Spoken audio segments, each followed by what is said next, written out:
हो बाहेरच्यासनी तसं वाटतं. आमासनी तर सगळं साधं वाटतंय बघा. उलट आमासनी तुमचं शहर लय चांगलं वाटतंय. कसं काय? अहो सकाळनं घागरीवर घागरी भरून पाणी आणावं लागत नाही. किंवा नळ फिरवला की पाणी येते बसा बस.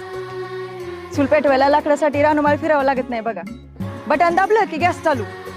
हो काय दुखलं खुपलं तर 5-5 मिनिटाला दवाखाने आहेत की. इथं आमच्यात माणसं वाटतच जीव सोडतात बघा. हो एवढंच काय 2 बाळत पण वाटतच झाली की. आता मुलं सुविधा आणतीलच की या गावात, नाही का? आणि अगदीच काय नाही झालं तर आपल्याकडे काय नाही याची जाणीव करून देतात की शिक्षक.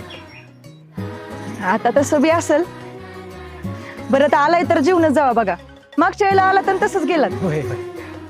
आता तुमची बायको बी पहिल्यांदाच आली. जेवले बिगर अजिबात जायचं नाही हा? अगं आय बायको नाही मॅडम आहेत त्या. आता बया मॅडम आहेत. हो अहो चुकलं बरं का, माफ करा. आता एवढ्या लांब गड्याबरोबर एकटं आलं म्हणजे बायकोच असेल असं वाटलं.